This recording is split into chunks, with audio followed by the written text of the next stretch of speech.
You can't teach anybody anything, only make them realize the answers are already inside them. Knowing thyself, that is the greatest wisdom. The prohibition of science would be contrary to the Bible, which in hundreds of places teaches us how the greatness and the glory of God shine forth marvelously in all his works, and is to be read above all in the open book of the heavens. If you could see the earth illuminated when you were in a place as dark as night, it would look to you more splendid than the moon.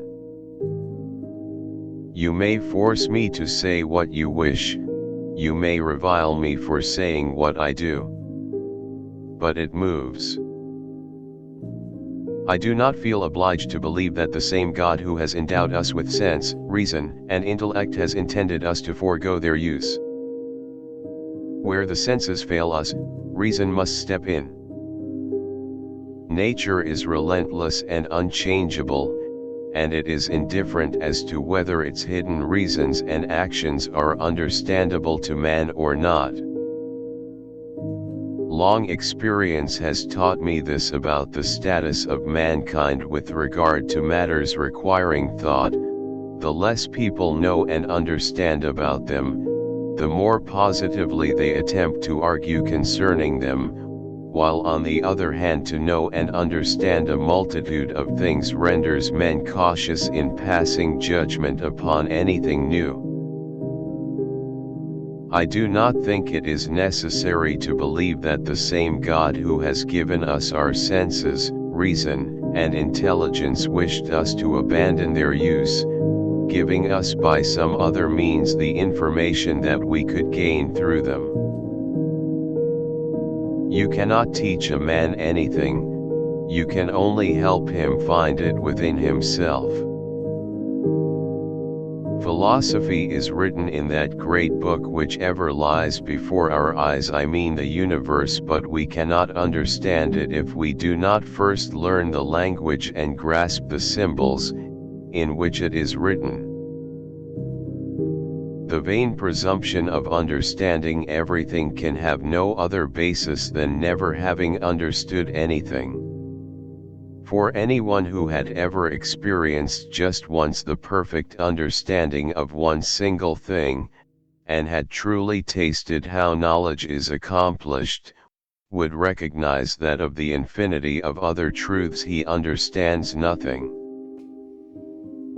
God is known by nature in his works, and by doctrine in his revealed word. Holy Scripture could never lie or err, its decrees are of absolute and inviolable truth. Mathematics is the key and door to the sciences. In questions of science, the authority of 1,000 is not worth the humble reasoning of a single individual. Scripture is a book about going to heaven. It's not a book about how the heavens go. All truths are easy to understand once they are discovered, the point is to discover them. Passion is the genesis of genius. The sun, with all those planets revolving around it and dependent on it, can still ripen a bunch of grapes as if it had nothing else in the universe to do. Wine is sunlight, held together by water. It is a beautiful and delightful sight to behold the body of the moon. Nature does not act by means of many things when it can do so by means of a few. Measure what can be measured, and make measurable what cannot be measured. With regard to matters requiring thought, the less people know and understand about them, the more positively they attempt to argue concerning them. By denying scientific principles, one may maintain any paradox. Who indeed will set bounds to human ingenuity? Who will assert that everything in the universe capable of being perceived is already discovered and known? It is surely harmful to souls to make it a heresy to believe what is proved. In the sciences, the authority of thousands of opinions is not worth as much as one tiny spark of reason in an individual man. See now the power of truth. The same experiment which at first glance seemed to show one thing, when more carefully examined, assures us of the contrary. To be humane, we must ever be ready to pronounce that wise, ingenious, and modest statement, "I do not know." Names and attributes must be accommodated to the essence of things, and not the essence to the names, since things come first and names afterwards. They seem to forget that the increase of known truth stimulates the investigation, establishment, and growth of the arts, not their diminution or destruction. The increase of known truth stimulates the investigation, establishment, and growth of the arts.